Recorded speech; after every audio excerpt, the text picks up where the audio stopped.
I think I've shed more tears in the last 2 years than in my 45 years of life. The loss, the large amount of loss, more than normal. We're living every day with an undercurrent of stress and concern that we didn't experience before. It's been an emotional roller coaster. Constant influx of information that's changing, and you have to adapt to it. Seeing a lot of death more than usual. It's been frustrating and a little overwhelming. COVID has consumed my life, working in the emergency department.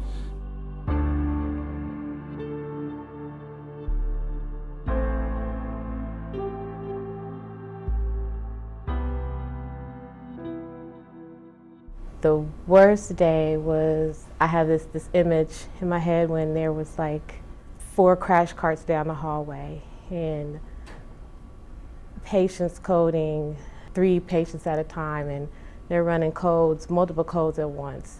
That's the biggest images that are like engraved in my brain.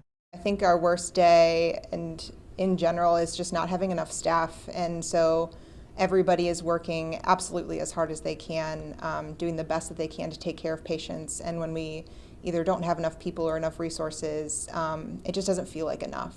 I think for me, one of my worst days was actually just recently. I had lost 2 patients that I was caring for in under an hour, back to back.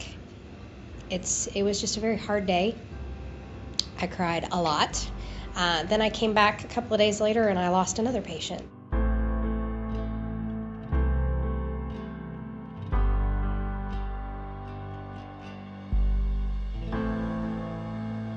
Talk to me about the emotion or the feeling you have of people who still don't think this is real, people who still are not taking this seriously.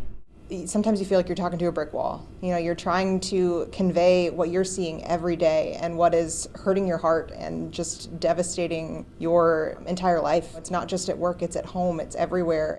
Every day taking care of positive COVID patients, it's real. It's real. It's no personal gain for myself or any other healthcare workers. We have nothing invested in this other than trying to take care of people that come through the door. You feel sad for them because, you know, we're living in a world where this is huge and it's everything, and some people still can't look at that and understand that, you know, if we all worked together, we might be in a different place. It's not a political battle for me. I'm going to take care of you in the hospital, whether you believe or you don't believe, whether you're on board or vaccinated or unvaccinated, any of that. When you come in those doors, we all take care of you, no matter who you are or what you are. To feel like we have to defend that is just a whole different battle. It's incredibly frustrating. Early on, we were looked at as heroes in the healthcare. That was nice. We were all scared and, you know, understand. But now it's almost, everybody has their own opinion of COVID. Everybody has their own ideas of how we should treat it and how we should go about our lives. And all while we're still working through it. You know, you all went through a lot of medical training. Nothing could have prepared you for this. You know, we know how to ventilate patients, but when we're seeing their lungs, you know, deteriorate, and we're seeing things that have never been associated with respiratory viruses that we've seen before, it's been a very significant challenge. It's like there have been brief moments of reprieve, but then we get hit with another wave, we get hit with another variant. What's that like to work in those conditions? COVID, just when we thought we had it beat, it's smart. It was converted or whatever happened to it to become something different. It got strong again. We have more patients, people are sick. We found a different method of treatment. So we thought we had it licked again, and it just comes back for more.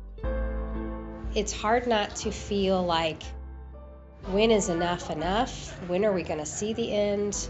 That tunnel, the light at the end of the tunnel, it gets further and further away. And it's very deceptive, and it is discouraging.